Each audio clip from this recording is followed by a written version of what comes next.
తెలంగాణ సంస్కృతి సాంప్రదాయాలకు ప్రతీకగా నిలిచే బతుకమ్మ వేడుకలను సంగారెడ్డి జిల్లా కలెక్టరేట్ ఆవరణలో సంగారెడ్డి మున్సిపల్ శాఖ ఆధ్వర్యంలో ఆదివారం ఘనంగా నిర్వహించారు.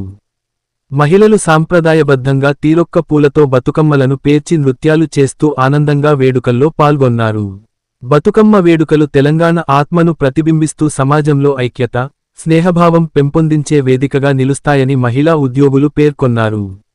ఈ కార్యక్రమంలో మున్సిపల్ కమిషనర్ శ్రీనివాస్ రెడ్డి, మహిళా ఉద్యోగులు, అధికారులు, సిబ్బంది ఉత్సాహంగా పాల్గొని బతుకమ్మ పాటలతో సంబరాలను జరుపుకున్నారు. Ram Dayal Rebba, R7 news, Sangareddy.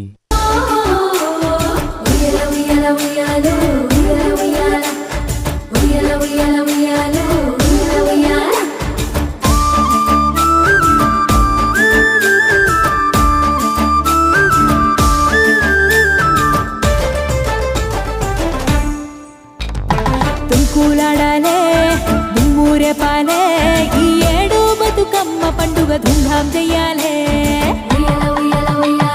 తుంకులాడాలే దుమ్మూరే పాలే కన్నీళ్ళు కష్టాలన్నీ కనుమరుగవ్వాలే.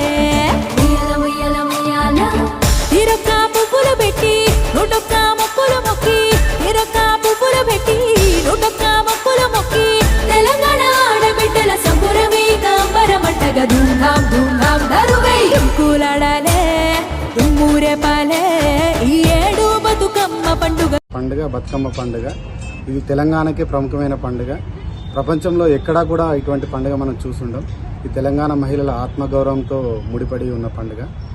9 రోజుల పాటు ఘనంగా నిర్వహించుకునే పండుగ ఈరోజు సంగారెడ్డి కలెక్టరేట్ ప్రాంగణంలో మున్సిపల్ ఆధ్వర్యంలో సంగారెడ్డి పురపాలక సంఘం ఆధ్వర్యంలో ఈరోజు పండుగ నిర్వహించుకుంటున్నాం. దీనిలో మా మెప్మా సోదరిమణులు, అదేవిధంగా మున్సిపల్ స్టాఫ్ మహిళా సోదరిమణులంతా ఉత్సాహంగా పాల్గొనడం జరిగింది. ఈ 9 రోజుల పాటు జరిగే పండుగ ప్రతిరోజు ఒక్కొక్క డిపార్ట్మెంట్ ఆధ్వర్యంలో, జిల్లా కలెక్టర్ ఆధ్వర్యంలో ప్రతిరోజు సంగారెడ్డి కలెక్టరేట్ ప్రాంగణంలో నిర్వహించుకుంటున్నాం. అదేవిధంగా సంగారెడ్డి పట్టణంలో కూడా ఘనంగా నిర్వహించుకోవడానికి అన్ని ఏర్పాట్లు చేయడం జరిగింది. మహిళలు ఆడుకోవడానికి అనుకూలమైన పరిస్థితులు ఇక్కడ తీసుకున్నాం. చెరువు కట్ట పైన కూడా అన్ని ఏర్పాట్లు ఘనంగా ఏర్పాటు చేసుకోవడం జరిగింది. ఈ సందర్భంగా ప్రతి ఒక్క మహిళా ఆడపడుచులందరికీ బతుకమ్మ మరియు దసరా పండుగ ముందస్తు శుభాకాంక్షలు తెలుపుతున్నాం.